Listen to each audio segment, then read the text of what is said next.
కుంభమేళాలో పూసలమ్ముకొని దేశం దృష్టిని ఆకర్షించిన నీలికళ్ల సుందరి మోనాలిసా బాలీవుడ్ ఆశలు గల్లంతయ్యాయి.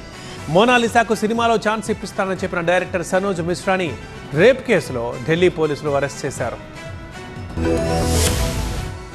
మహాకుంభమేళాలో పూసలమ్ముకునే మోనాలిసాను హీరోయిన్ చేస్తారన్న డైరెక్టర్ జైలు పాలయ్యాడు. రేప్ కేసులో డైరెక్టర్ సనోజ్ మిశ్రాను ఢిల్లీ పోలీసులు అరెస్ట్ చేశారు. మోనాలిసాతో పాటు సనోజ్ మిశ్రా కూడా చాలా పాపులర్ అయ్యారు. ఈ కేసులో మిశ్రా ముందస్తు బెయిల్ కోసం కోర్టును ఆశ్రయించగా కోర్టు బెయిల్ పిటిషన్ను తిరస్కరించింది. దీంతో ఢిల్లీ పోలీసులు ఆయన్ను అరెస్టు చేశారు. సనోజ్ మిశ్రా 28 వయసున్న ఓ అమ్మాయికి సినిమా ఆఫర్ ఇస్తానని లోబర్చుకున్నాడని ఆరోపణలొచ్చాయి. సినిమా ఆఫర్ ఆశ చూపించి ముంబైలో ఆమెతో సహజీవనం చేసినట్లు తెలుస్తోంది. సనోజ్ మిశ్రా తనపై పలుమార్లు అత్యాచారం చేశాడని ఆమె ఆరోపించింది.